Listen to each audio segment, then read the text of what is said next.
ઉપલેટા માનવ સેવા ટ્રસ્ટ દ્વારા સર્વ રોગ નિદાન કેમ્પનું વાંજા જ્ઞાતિની વાડી ખાતે આયોજન કરવામાં આવેલ. રાજકોટ જિલ્લાના ઉપલેટામાં માનવસેવા ટ્રસ્ટ અને રણછોડદાસ આશ્રમ દ્વારા સર્વ રોગ નિદાન કેમ્પનું આયોજન કરવામાં આવેલું હતું.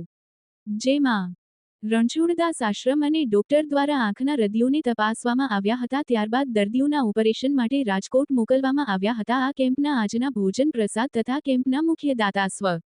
ગૌ ભગત વલ્લભ બાપા માગડિયાના ગૌ ભગત પુત્ર વડચોક ગૌ સેવા સમાજના પૂર્વ પ્રમુખ ગૌ વા સુરેશભાઈ માગડિયાના સ્મરણાર્થે તેમના પરિવાર એનિમલ હોસ્ટેલ ગૌ શાળાના પ્રમુખ પિયુષભાઈ માગડિયા તથા નગરપાલિકાના પૂર્વ ઉપપ્રમુખ પ્રમુખ ધવલભાઈ માગડિયાના સહયોગથી આ કેમ્પ યોજાયો હતો.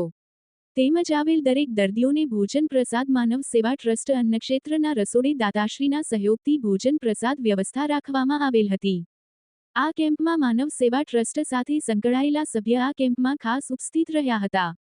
અને આ કેમ્પનું સંચાલન માનવ સેવા ટ્રસ્ટ અન્નક્ષેત્રના સંસ્થાપક શ્રી લાલજીભાઈ રાઠોડ, સંજયભાઈ માગડિયા, કેશુબાપા સિનોજિયા, અસ્મિતાબેન મુરાણી, રમેશભાઈ આહુજા ધામેચા સાહેબ ખાસ ઉપસ્થિત રહ્યા હતા. અને આ કેમ્પને સફળ બનાવવા જહેમત ઉઠાવી હતી. આ કેમ્પમાં ખાસ ઉપસ્થિત રહેલા ડોક્ટરો દ્વારા સેવાઓ આપી હતી. વિપુલ ધામેચા, ન્યૂઝ 14 ઉપલેટા.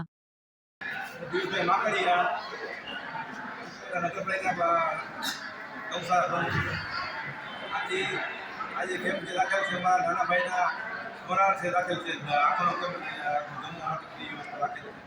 તો અને આ માનવ સેવા ટ્રસ્ટ 25 વર્ષથી આ કન્ટિન્યુ કામગીરી કાર્યરત છે. એમાં મુખ્યઓને ભોજન જે ગરીબમાં નજરિયાત માણસો હોય જમવા માટેનું પછી જીવન ક્લાસીસ આ સિવાયના ફરવાનું નિદાન કેમ્પ આ બધું કરવાનું આયોજન કર્યું છે. એમાં સંજીવભાઈ દાતા સંજયભાઈ બાકડિયા, શિવજી બાપા બાબરિયા સાહેબ આ બધાનો ખૂબ સહયોગ છે.